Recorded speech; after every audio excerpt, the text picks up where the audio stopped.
everyone, and welcome to A New Direction. My name is Jay Izzo, and oh my goodness gracious Gracie, we have another great show. Holy cow, Sean T. Ryan. And the T stands for terrific. I really don't know what the T stands for, but the T is terrific because that's what this book is. This book is terrific. It is called Get in Gear. Listen, I'm going to ask you one question. All right, I'm going to look at you. For those of you watching live on Facebook, I'm going to ask you one question, and I'm going to look you right in the eye. In your business, are you getting the results that you want? Yes or no? Are you getting the results that you want? That's the question. Chances are you're not.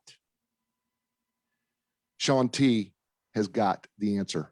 Get in gear. Oh man, he can take you from strategy to results. Ooh, ooh, ooh. The book is powerful. The book is good. It's going to be great. And I'm going to tell you something. You're going to love him. He is fantastic. He's one of the world's most renowned consultants. He's awesome. And he's out of Canada right now. And oh man, you're going to love it. The book's by Routledge. It's fantastic. Available everywhere. It's a great read. It's about 155 pages. You can get through this on Amazon in a heartbeat. But I'm going to tell you what, you're going to do what I did. Take 38 pages of notes because it's that good for you. But before we get to Sean T, let's do what we do every week, right? We're talking about your growth, right? We're talking about your growth in the 4 areas of your life: physically, mentally, emotionally, and spiritually, right? And here's the thing, right? We have this saying around my house that says, if you are not growing, you are dying, because nothing stays static. The fact of the matter is, if you are not growing physically, mentally, emotionally, or spiritually in those areas, you're dying in those areas. Which is why every day we need to be active in our growth. So let's take the physical. And here's how we do it on the show if you've never been with us before. We want you to rate yourself on a scale of 1 to 10. 1, my growth is really, ugh. And then 10 is my growth is outstanding. All right. So when it comes to the physical area of your life, how would you say your physical growth is? And I'm asking in terms of like, how much are you getting enough exercise? Are you getting exercise? Are you eating right? Are you eating the right things? Or are you cheating regularly, right? I don't know why people want to do cheat meals. Don't stop. Every time you cheat, you set yourself back, right? Are you drinking enough water? Are you getting enough sleep? Are you doing the things that are necessary to take care of your body? Are you going to the doctor to get regular checkups? Are you doing all those things that are important for your health physically?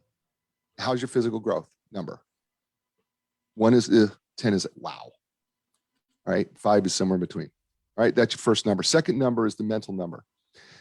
Mental growth, right? You read books like this, that is being an active participant in your mental growth. When you read, you're being, and okay, listen, I know that some of you go, I just can't read. Can you listen to a book? Because that'll help you too. All right. Because you can listen, you can listen to books on Audible. Right? And that could be really helpful, right? And I recommend that you take notes. The point of the matter is, be an active participant in growing your brain, doing things to grow in knowledge and understanding of what you're doing. You can always be better in what you do, right? There is always, oh, I'm going to borrow something from Sean. You know what? There is a strategy out there that may need to change. And this may be the mental change that you need to do. And you need a strategy to change what you're doing in your mind. So how would you rate your mental growth on a scale of 1 to 10? Right? So you got 2 numbers. All right. Third number is emotional growth, right? Emotional growth. What does that look like? Okay, well, it's just like this. Really simply. When you're under stress, when you're under pressure, when you're under exhaustion, when you are being pressed all around you, right? The Special Operations Forces guys that we have interviewed on the show have said the same thing every single time, every one of them, right? And when it comes to your emotions in particular, you never rise to the occasion when you're under stress. You only fall back to the level of your training.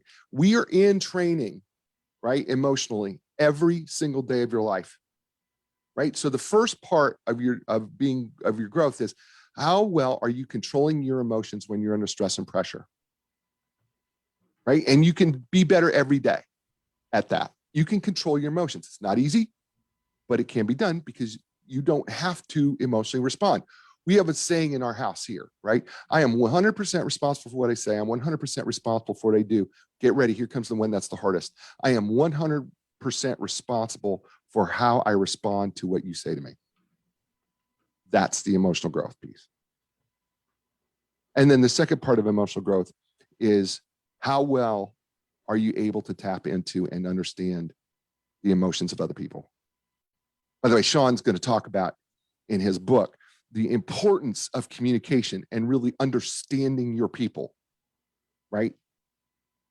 Because you just can't communicate. It's not a one-way street, right? So you have three numbers there, right? Physically, mentally, emotionally. Okay. Fourth number, spiritually. A lot of people don't think they're spiritual. We are all spiritual, whether we want to believe it or not. If you remove the physical, the mental, and the emotional, you know what? What do you have left? Well, probably the spiritual, right? It's probably the stuff that you don't think about that you actually do. It's stuff that you believe in, right? When there's chaos in your life, what do you run to? That's what you believe in, right? Some people it's God, some people it's nature, some people it's meditation. There's a number of things that people go to relieve themselves of the chaos in their lives that they believe in. Sometimes they just believe in themselves. The fact of the matter is that you believe in something. Even not to believe in something means that you believe in something, because it takes faith to believe that something doesn't exist in the way that you have faith to believe that something does exist. So when you have faith, regardless of whether you believe it or don't believe it, it requires faith, you're spiritual. All right. So the question becomes, are you growing? Is it working? And then what do you need to do to change it? Right? So you got four numbers, right? You got the physical, mental, emotional, spiritual. It's like the four legs of a chair. If the legs of the chair are uneven, our posture is off, and we can be miserable over the course of time. If the chair legs are too low, then what happens is we can't eat at a table and be nutritious like we should be. And speaking of someone who has their legs all at the right height, and he is absolutely outstanding. His name is Sean T. Ryan. He is world-renowned business consultant, speaker, trainer, and executive coach. And he is the founder of Whitewater International Consulting. And he has worked internationally with companies such as Disney. You heard of them? Yeah, okay. Nucor, Steel, and FedEx. You may have heard of them too. He is also former vice president of learning and organizational development for Perrier Group of America. Sean and his team shaped the organizational culture, people's systems and processes, as well as leadership capacity. Their work helped enable a fivefold increase in sales over a 7-year period. That's why this book is going to be so great for you. With more than 2 decades of industry experience, Sean is highly regarded for his ability to guide organizations through complex transformational change in what he describes as, quote, a world of perpetual whitewater. Kind of a cool little analogy. He helps clients formulate winning strategies and then delivers outstanding results through platforms, including the SXR. Oh, teaser, right? Okay, strategy, execution, and results used by startups to Fortune 500 clients. When he's not traveling for business and speaking engagements, Sean resides with his family in New Brunswick, Canada, where he serves as a taste tester for his spouse's catering business. He also provides transportation services for his son and his friends, and he boats, skis, bikes, and when time and his knees allow, and boy, do I understand that. Ladies and gentlemen, please welcome to A New Direction, and welcome to the show, Sean T. Ryan. Welcome, Sean. Jay, thanks for having me today. You are so... After that introduction, I don't even know how I begin to live up to that. That's awesome. You know what? You don't have to live up to it. You do live up to it. The fact is, you do live up to it, though, man. I've read this book. This book is outstanding. Let's just go dig right in. I'm going to start right in at the introduction, because I think we should, because you say something right away in the very beginning that I think is really important. And the introduction is entitled Good Plans Poorly Executed. And you say the core purpose of strategy is to energize and align people in an organization to propel it forward and help it succeed. A successful strategy should both guide and enable people to execute effectively at every level. Let's talk about that and expand that out a little bit, and why the core purpose of strategy is so fundamental to the gears here in this book. Yeah, absolutely. And look, you think about this world of perpetual whitewater where things are changing all the time, right? And think about any business, even pre-COVID, to be successful, to be able to stay in business for more than a month or two. And then especially in a COVID area, things are changing all the time. You have to have a strategy. You have to have something that differentiates you in the marketplace that would cause your customers to want to choose you versus choosing anybody else. And so that strategy needs to be something that differentiates you, makes you different. It has to be things that your customers and potential customers value. And you hope that it's sustainable and defensible over a period of time, though sustainable and defensible in today's world, in the 60s, that might've been years. In today, a sustainable defensible strategy might be months or weeks, even, certainly not years or decades, right? And so you need to be able to position yourself and then align your team to execute that. Yeah, I'm going to jump here a little bit because, I think it's really interesting that we live in this digital world that everything is just moving faster, right? I mean, you think about even 10 years ago, right? We were moving pretty fast, but we weren't moving nearly as fast as we are now. Absolutely true. In fact, I saw some random statistic a few weeks ago that in our lifetimes, we're experiencing what historically might have been 20,000 years of change. We're experiencing that actually in less than our lifetimes, probably in a 10-year period. So you think about the pace of change and it just continues to ramp up. Yeah, it does. And it's faster. And this is where I think your book really, I think, is fundamental, because it really to kind of helping us make it through the changes so fast, because your gear analogy is fantastic and I love it. So I'm going to jump over to chapter 1 here, entitled The Strategy to Results Gap, Why Execution Matters. You ask a question right out of the blocks. You ask, what the heck is going on out there? That's literally, so to help, what is going on out there, Sean? What's going on out there? The strategy to result gap. What is going on? Well, Jay, it's an amazing thing, but and I was roughly aware of it just through my own work and my own experiences over the history that you recounted in my biography there. A lot of the organizations that we work with, but I'm a consultant, so I get to work in places that perceive they need some help. They want to do something differently. And so we were always working with organizations that needed some help trying to execute their strategy, right? So that was my experience.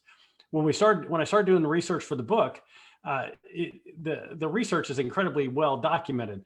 Somewhere between 75 and 90% of organizations fall short of getting the results that they expect from their strategies.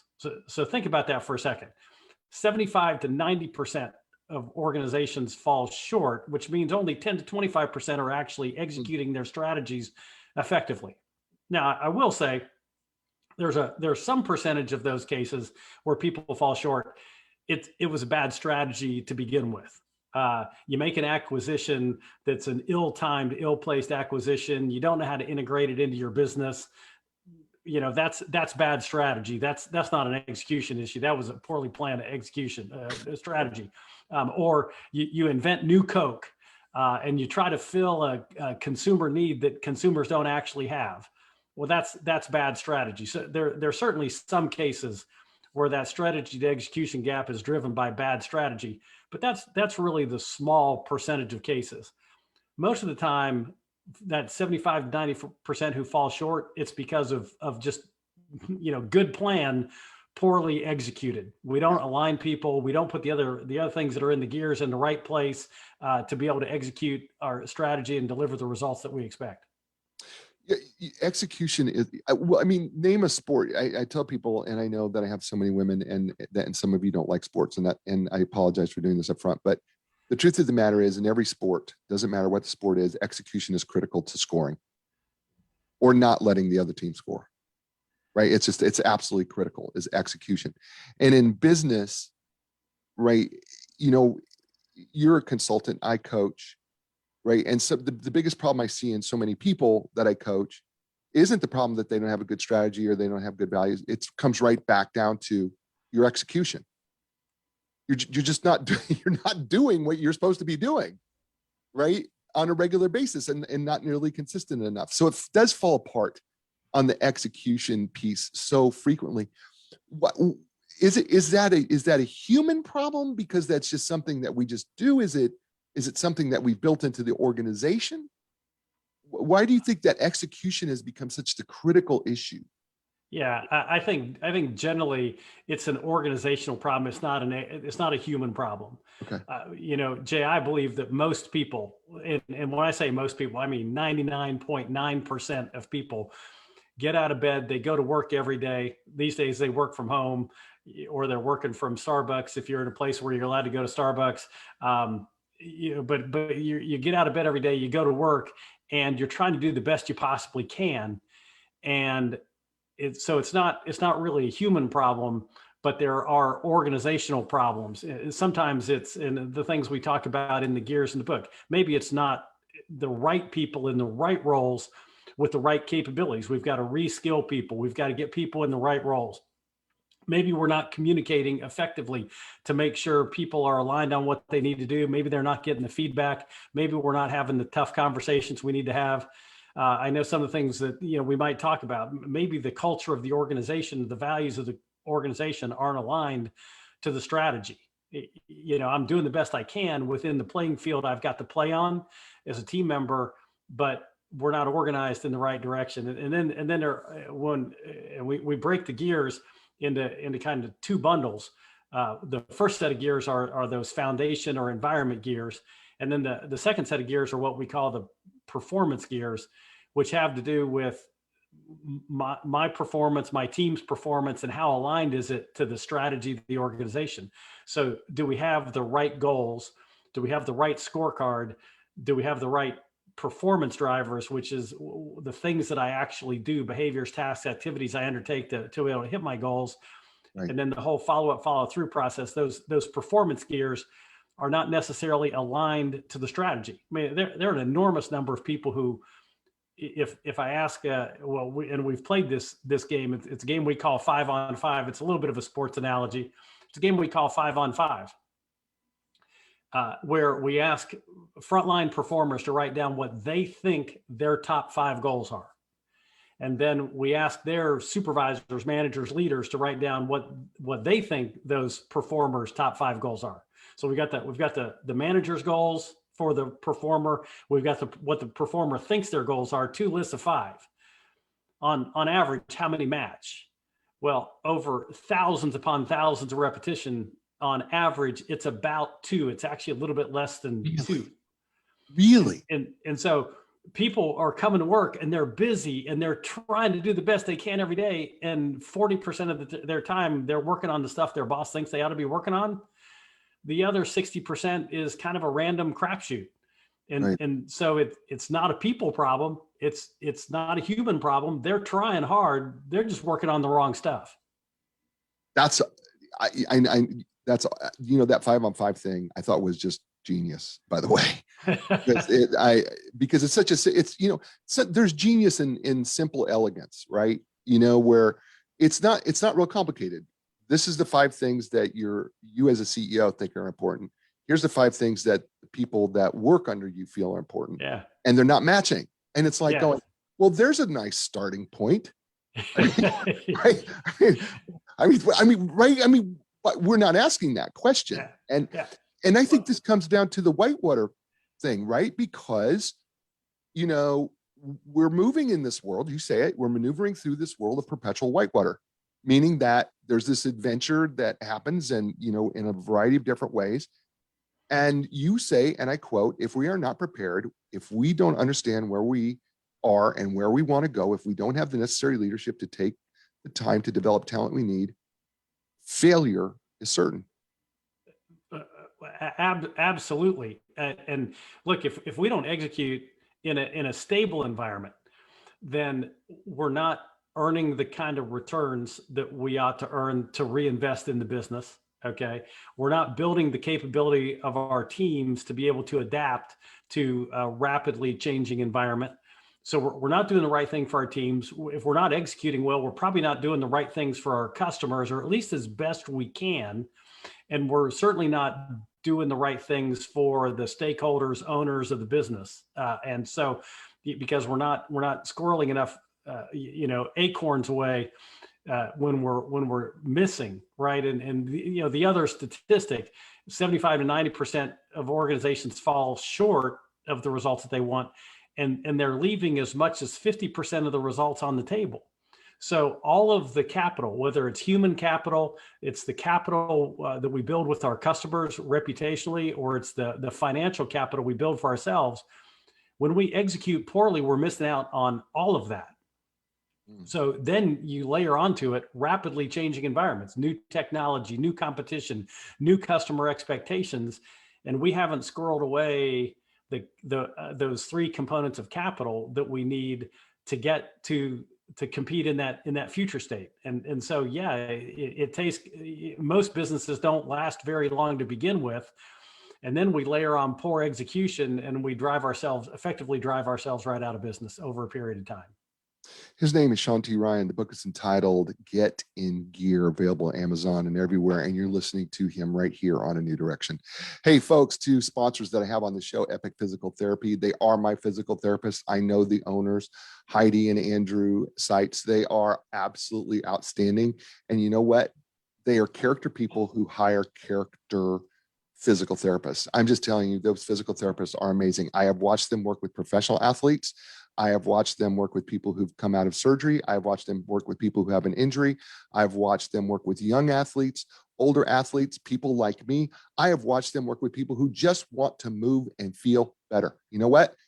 That's why they're Epic Physical Therapy, because they're going to provide you with a customized treatment plan that fits your individual needs. It's not physical therapy in a can. So when you're ready for your epic relief, when you're ready for your epic recovery, when you're ready for your epic results, don't look any further. Go to epicpt.com. That's EPICPT.com.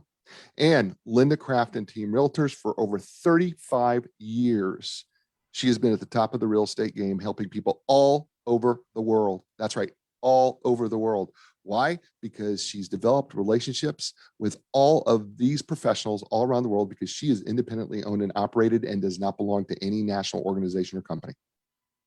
She is her own company, and she has trained her people in her way so that they understand that the most important part of the transaction is the relationships that you have with the people that you're working with right now, and then maintaining those over time, which is why her clients call her and say about her and her team, they are the legends of customer service. So when you're ready to sell your home or buy your home, start with Linda Craft and Team Realtors. You can do that by going to lindacraft.com. That's LINDACRAFT.com. And we're back here on A New Direction with Sean T. Ryan and his book, Get in Gear, the 7 gears that drive strategy to results. And I think we should just go ahead. Sean, are you okay if we just start digging into gears? Absolutely. You just fire away, and we'll go wherever you want to go. All right. So first of all, let's try to help people understand why you used gears, because I thought that was kind of fascinating in of itself, why you chose the analogy of gears. It's interesting, Jay. I'd actually been on kind of a search for the graphic, the model. We'd tried pyramids, we'd tried circles, we'd laid out all kinds of different graphical things for how the 7. We knew what the 7 factors were, right? Based upon all the experience that we've had and everything that we'd looked at, but I didn't have a picture of what it ought to look like. And then one day I was sitting at my desk, and just all of a sudden got this thought. What about gears? The idea that gears connect strategy to results. And so then I am an engineer, by training, though I've spent the last 35 years doing people and organizational side stuff, not engineering stuff. So I can't hardly say, I do disrespect to engineers everywhere to say that I'm actually an engineer, but I do have that in my background. Some part of that DNA you never really get rid of. And I would say that I've been in active recovery from being an engineer for the last 35 years. And, every once in a while I relapse. And so I thought, I started jotting gears. I'm like, what if there was like this chain of gears that connected strategy results? Now, it made an enormous amount of sense to me.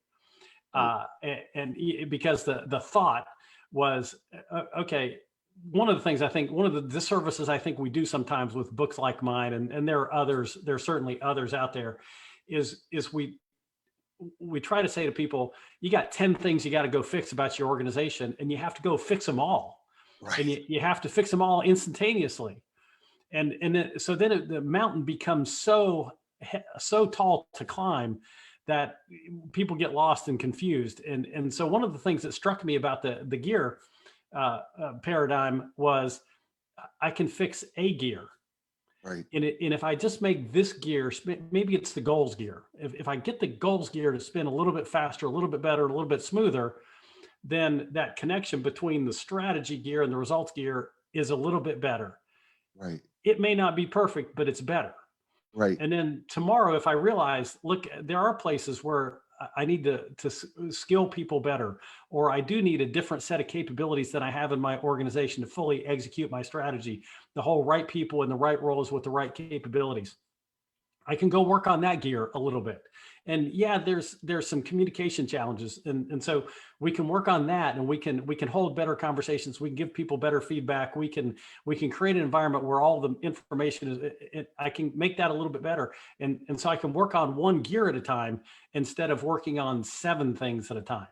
And so, but then when you accumulate that over a period of time, all of a sudden your results gear is spinning a whole lot faster, just by working on one gear at a time over a period of time. So I love the concept. It made a lot of sense to me, but then I'm like, okay, I'm an engineer. Of course, a chain of gears makes sense to me. I went and found all my creative friends, all my artistic, creative, English majors, artists, and said, and laid it out for them and said, does this make sense? And to a person, they were all like, this totally makes sense. Yeah. And so I'm like, okay, then gears it is. Yeah, no, it does work. And I'll tell you something, it was interesting because as I read the book, as I was reading the book and I was thinking about the paradigm of gears, I was thinking, what you're describing here is that sometimes we can get stuff in a gear. So sometimes we just need to clean it up. Yeah. Right. Sometimes we just need to oil it because, right, it's clean, but it's not moving efficiently. So we got to oil it a little bit, right? Right. Sometimes we just need to kind of replace the whole gear. Right. Because we've gummed it up, right? And it's stuck, right? And I kept thinking about every one of these gears, and I was like going, this makes complete sense because, sometimes it's just, we got a pretty good gear here. It's just got to be clean. It's got to be oiled, whatever the case. And it just works all the way through. And it's I just find it brilliant. So let's just go right into right. Sure. First gear, right? That's the first gear, right? Yeah, that's the first gear. Getting the right. What is right? What is that first gear? How does it connect to strategy? Let's talk about that real quick. Absolutely. Right is about having the right people in the right roles with the right capabilities. And so the idea that you can have a strategy, but without the right people, it's going to be really hard to execute. And if people don't have the right capabilities, it's going to be hard to execute that strategy. Or if you can have good people. When I was at Perrier, we knew that we had this opportunity. We had just gotten into refreshment beverages, putting the in the plastic bottled water, back in like 1994, 95, and we could see that business taking off. At that particular point in time, Coca-Cola and Pepsi were not in the bottled water business. The business was just too small. Right. But we also knew that there was a point in time with our growth, we knew there was a point in time at which they were going to jump into the bottled water business. And we also knew that we didn't actually have the talent to be able to compete against them effectively, especially in our leadership levels. And so, right people in the right roles with the right capabilities, we knew we needed to go recruit different people who fit our strategy, number one, and number two, who were going to fit our value set, our values around honesty, integrity, teamwork, building respect, that were absolutely critical to us providing the leadership to our team that we were anticipating we were going to need to have that Now we didn't know it was going to be 5-fold growth over 7 years at the time. That really just kind of happened, but it happened because we did realize we needed a different capability of leaders. Previously, we had hired talent pretty much off the street, just technical functional talent. Technical functional talent's important, but leadership capabilities were hugely important. And so we had to really re-gear and rethink Mhm. Who do we need to have on our team? How do we go find those people? And then how do we recruit and select them to be on the team to get the kind of talent that we needed to be able to enable that success? Yeah. Okay. So something that you say in this book, right? I don't know if you say it exactly this way, but I'm going to say it. You hire to the values. I mean, you hired to the values. You did, because I think it's what's so easy to do. And and by the way, I appreciate how much of a big fan you are of Michael Porter, because I love competitive advantage, and so I love that about you. That's just one thing. It's not the only thing. I love several things about you, but I think hiring to values is something that we don't do very, at least in my experience coaching businesses, is that sometimes we're so focused on hiring this great talent Yes. that we're not hiring to our values of our company, and nor do we really know clearly what the values are of our company. And you ask some pretty great questions here. What do we stand for? What do we believe in? What are the broad boundaries we want people to play within and enable us to execute a strategy? I think those are really fundamental questions that every business needs to ask right up front. I agree 100%. And the way I would describe it a little bit, Jay, is I think there's always a gap in an organization between where you are and where you want to be. We talk a lot about, obviously, strategy to execution results. We're talking about the business strategy. How do we position ourselves in the marketplace to be successful? But to me, it's really kind of that strand of where do we need to be and how do we need to get there? What's that business strategy that gets us to that? As Wayne Gretzky would have said, I don't skate to where the puck is, I skate to where the puck's going to be. That's really the essence of strategy, is skating to where the puck's going to be. That's the business strategy. But I think there's an intertwined strand of DNA with business strategy, which we call the cultural strategy. What's the culture of the organization that we need to have that's going to enable us to execute that business strategy? And culture starts with the values. What do we stand, the questions that you pose there? What do we stand for? What do we believe in? What are those widest parameters that we want people to play within? Well, those are our values. And, there's some that are, I think they should be, they may not be, but they should be almost universal. Honesty and integrity, respect. And by respect, I mean deep respect. Not just respecting people for who they are, for the diverse, background that they bring to the table, respecting them as human beings, and trust and trustworthiness, I think, are universal. But then there's some that can be particular to an organization based upon their strategy. There's some organizations that have to be absolutely cutting edge, innovative, Right. constantly thinking outside the box.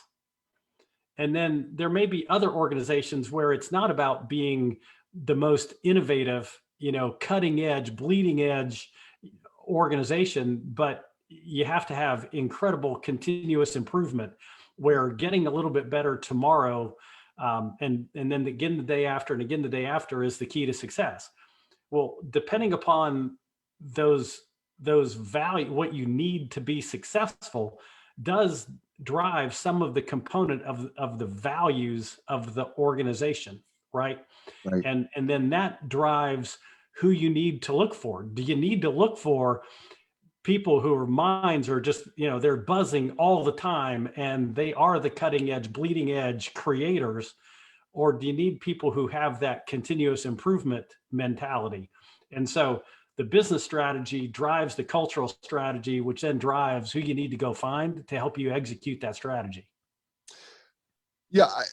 Again, I'm going to quote you again. You said the critical issues to be clear up front about what values your organization needs to support the execution of your strategy. And you give this example of teamwork is vital to success, and you hire and promote independent go-getters, you'll likely find yourself frustrated when these people don't want to play well together. And by the way, you should, right? I mean, you shouldn't be, because because they're in you wanted talent, but your values are teamwork. But Right. You hired independent go-getters. I mean, it just makes so much sense when you think through this. But we're so focused on trying to get, oh man, I'm gonna get this person, they're gonna produce, I'm gonna get this salesperson, because from this other company, because they're their top producer, right? And it's like, wait, Wait. That you may get the top producer from another country, but it may not fit well in your team. Exactly, 100%. And if it's important for now, look, you can have an organization where it's not important to fit well on the team. That Right. and we actually experienced this. Organization we were working with, they actually had a change in strategy. In the early days, they wanted those independent contributor go-getters. You eat what you kill, sort of salespeople. Well, Right. after they'd gone into a market in Southern California, and after a period of time, they over a 10 or 15-year period, they had literally done business with everybody that was in their addressable market, that had the demographics and the income levels and that kind of stuff that they could do business with. They had churned through everybody. And so their strategy for success for the future, they had to shift to a much more service mentality. How do we keep the customers that we have, not churn, through 20% of our customers every year? How do we keep them?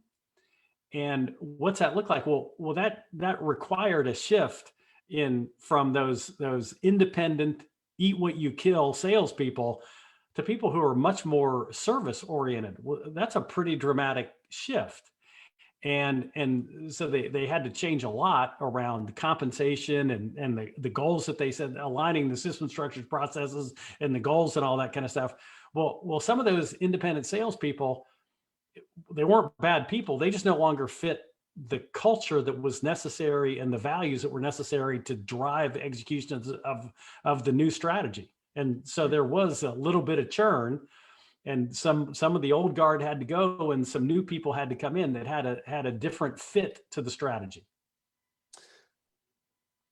Yeah, it just boggles my mind that how we hire sometimes. I mean, and I'm just like, and you make it so clear. I want to talk about something else you want to talk about. I would at least like to hear your talk about it. It's EPO, right?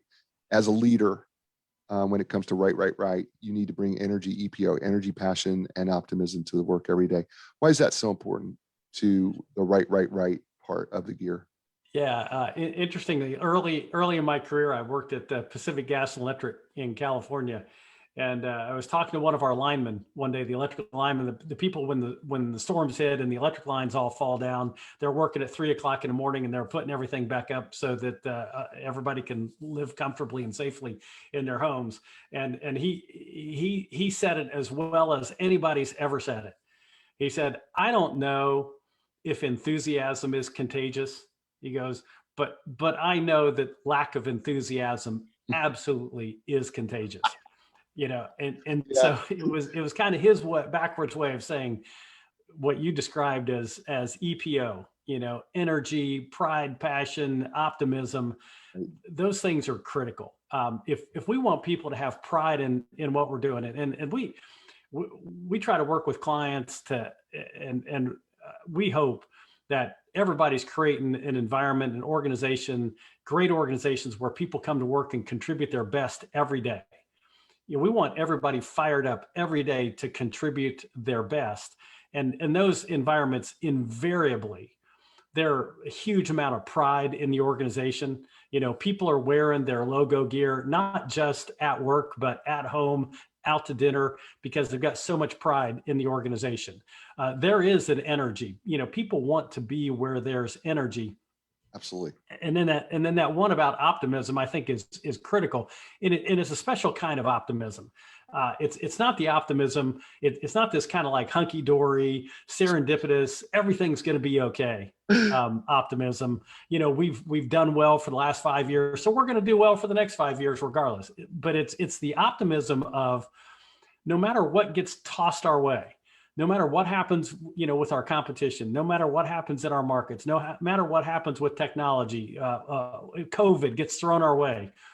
We've got the resources, the capabilities to adapt, to change, to flex, and be successful. It's like, playing Donkey Kong. No matter how many barrels the world throws at us, we're going to jump over them. We've got the capabilities, not because we're just whistling, Right. past the graveyard, but because of the inner confidence that we have in our ability to change, adapt, and grow. Yeah. Listen, I tell people all the time, people love to be around people who are passionate Yes. about what they do. And, optimism is a sense of faith. I said that early in the show. People go, well, I don't have faith. I don't believe spiritually. Well, optimism is kind of a spiritual thing, because it doesn't mean that everything is all, unicorns and roses. Okay. Right. I mean, what it means is, you know what? I believe enough in my people and Yes. our resources, and I have enough faith in that we can overcome any problem that is thrown our way, because I have the faith in those people and our resources and our abilities and our creativity. And I think that's the difference between, the unicorns and roses and the stars and everything else. And then there's the what I would call realistic optimism, that, I believe in my people and I know Right. that we're going to be able to make it. So I mean, I totally agree with that. But and you're right. What we bring into work as a leader is so critical to what happens to the rest of the team beyond you, because it affects everybody. When the leader is grumpy and edgy, and everybody is walking on eggshells. Absolutely. Right. Right. And when the leader is happy and, believes in everybody and is encouraging where they need to be encouraging, and is standing on the values where they need to stand on the values, and they're, because as I think you said this, or I interpreted it this way, what you don't correct, you accept. Right. So if you don't correct the value, if you got people violating your values and you don't correct it, well, then what you're accepting is that it's okay for them to violate your values. And so, there has to be that combination of positivity and passion and pride and optimism. And I found that brilliant. What about though, there are times that when we have to get the wrong people off the bus? Absolutely right. I mean, there are times that, for whatever reason, there are a lot of reasons.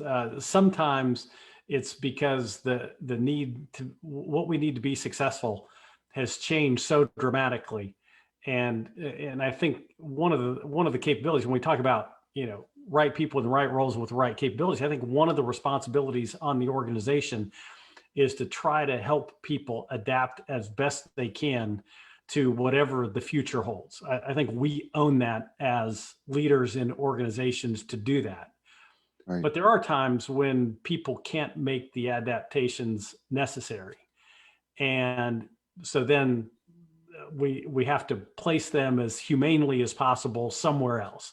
We need to get them to some place that they can be successful if they can't be successful in our environment.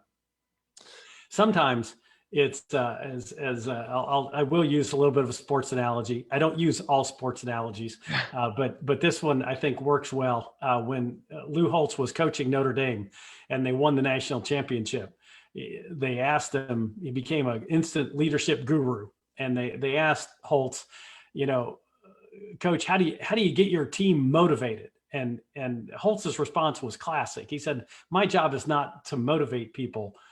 My job is to get rid of the people who can't motivate themselves.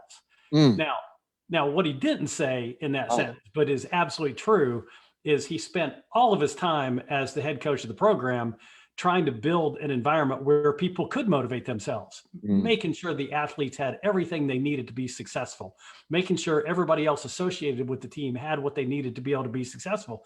When you've got that environment and you do everything you possibly can to coach people, to help them be successful, giving them the feedback that they need to get to be successful, and ultimately over some period of time, they can't get motivated to be successful, well, then you do have to make the choices that some people have to leave the team, because otherwise they're just dragging everybody else down.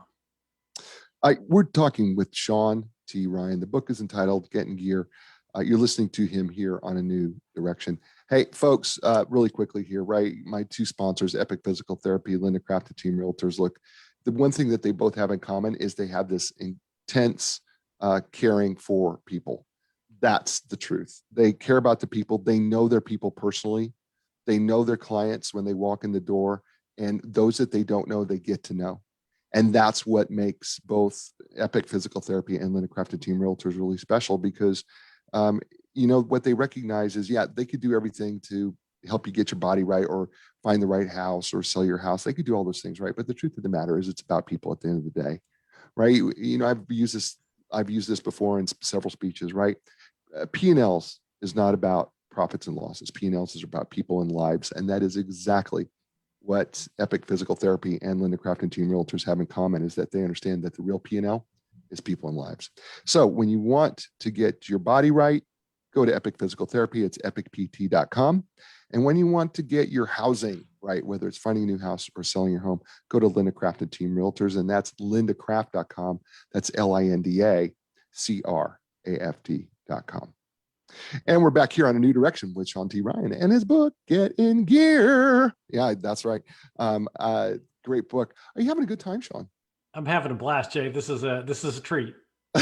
Well, good. I'm glad, because I want you to have a good time. I want you to come to the kitchen and sip and eat and enjoy a little bit. And speaking of which, I'm going to jump to chapter 4, another gear, right?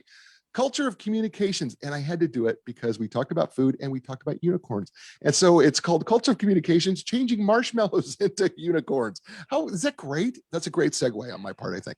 That was awesome. So tell us about the marshmallow and the unicorn, and what do we need to do to make that transition?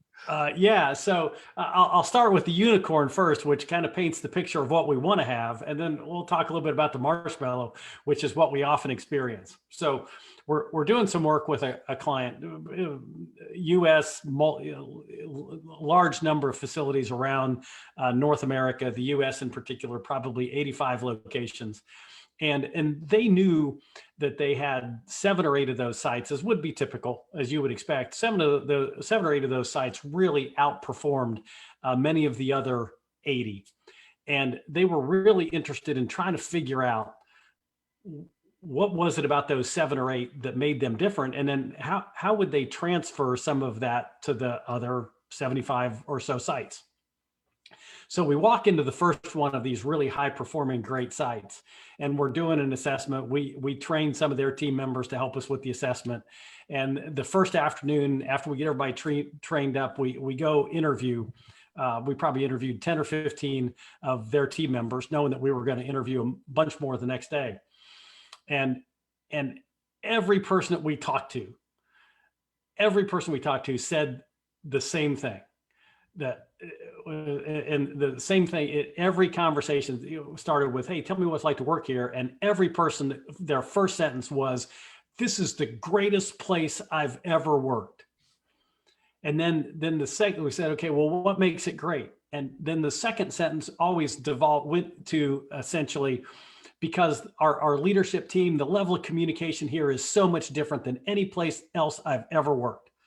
And then we got deeper into the assessment. We asked for examples. And so we had 10 of our team members out interviewing 10 or 15 people that afternoon. And we got the same story from all 15 people. So as a team, we're going out to dinner that night and debriefing this was all done. I didn't know what had happened in the other interviews. People didn't know what had happened in my interviews. And we're talking about it at dinner. And we realized every conversation had started the same way. And so at first I thought, man, we got punked.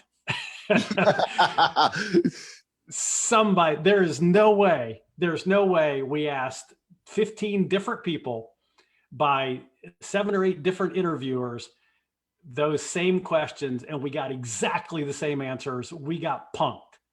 But then we started digging deeper into the assessment, and then what we realized was it really was that place. And one of the people at dinner with us said, oh my God, I think we've just crossed paths with the unicorn.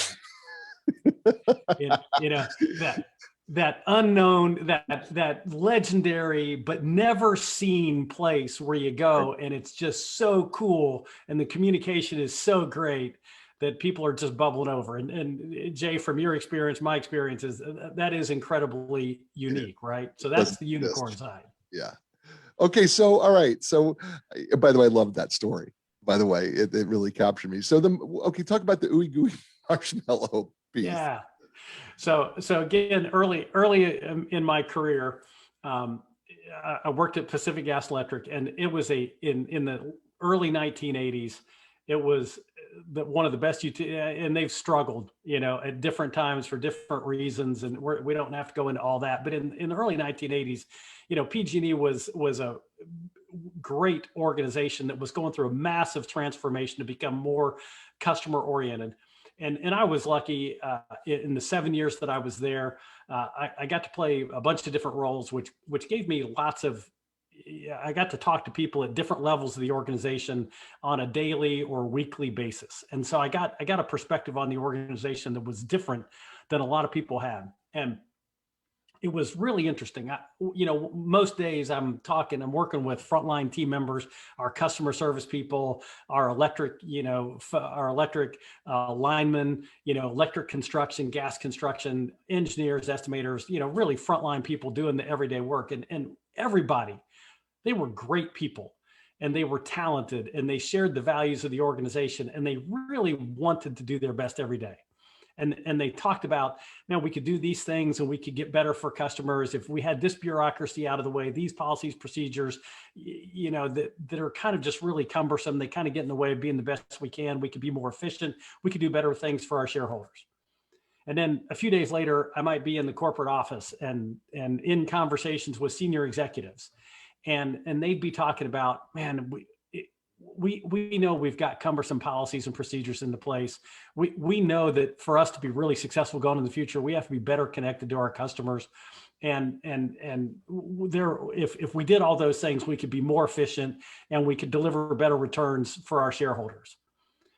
Incredibly similar language, yet completely disconnected. So the senior executives are seeing one side of the problem. The frontline team members are seeing a different side of the problem. And yet those messages were completely disconnected. And I just came up with the metaphor of it's the marshmallow layer. It's this ooey gooey mass in the middle of organizations. And since then, you don't have to be a 28,000 person PG&E. You can be 5 people working out of somebody's garage and you can see some of the components of the marshmallow layer where information needs to move. It needs to get better connected across the organization. It just doesn't. And most often it's not because anybody's trying to keep it from happening, right? This is a need to know and you don't need to know. It's not that kind of stuff where somebody's explicitly withholding information. It's just, we just choose not to share because we don't think it's important to somebody else, or we don't have the time, or we think about communicating, but then we don't.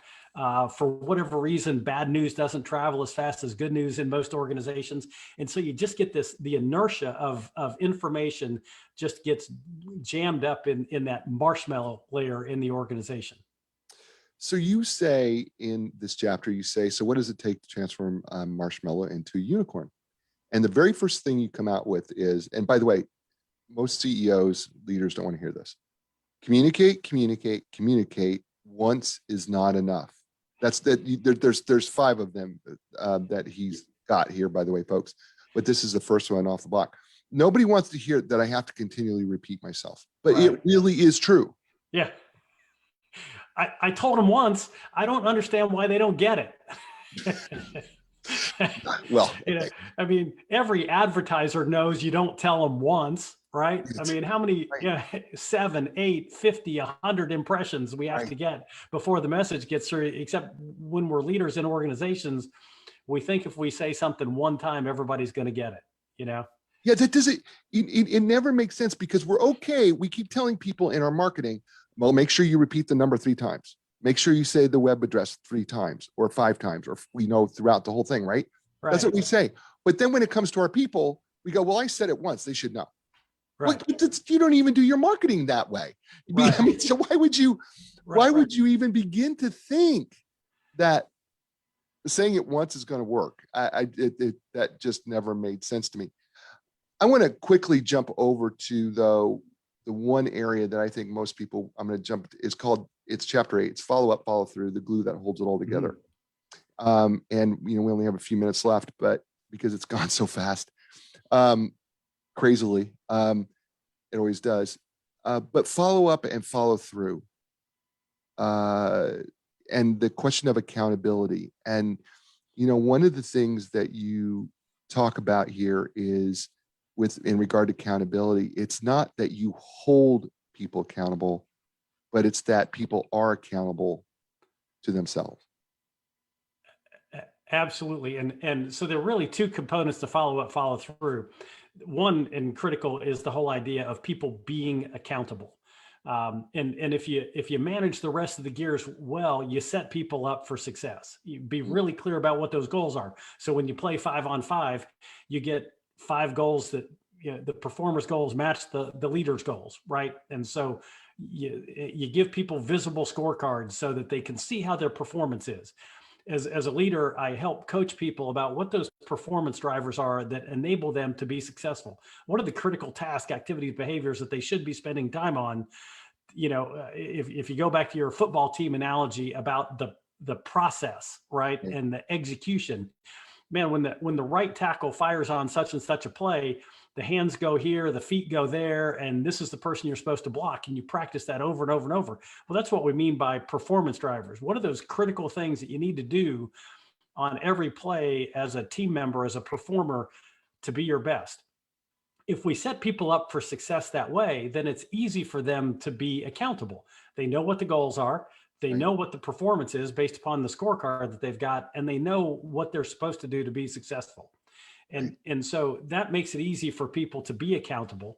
And then the other part of that is that we place the burden on the performer, not the leader, for setting up the follow-up, follow-through conversation. So that way, a leader may have 5 or 10 or 15 people reporting to him. If everybody's got 5 goals, all of a sudden I'm chasing 75 goals across 15 people. Well, as a leader, that's really hard for me to do. But if I've got a member of my team, each one of them maybe has 4 or 5 goals, and we agree on the schedule with which they're going to connect with me about their performance. Well, again, that subtly shifts that burden of accountability to them away from the leader to the performer. So you give me everything I need to be successful, then the burden's on me to be accountable, to be successful, not on you as the leader to hold me accountable. So that the accountability is a big portion.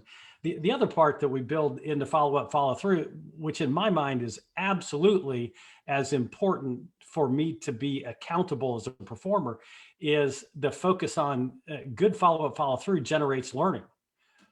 I can't tell you on any given day, even if we play 5-on-5 and we're aligned on the goals, that the goals are necessarily right.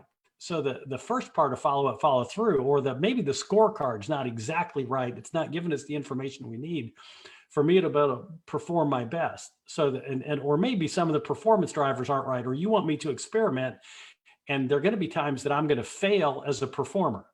So the emphasis in follow-up, follow-through on generating learning first.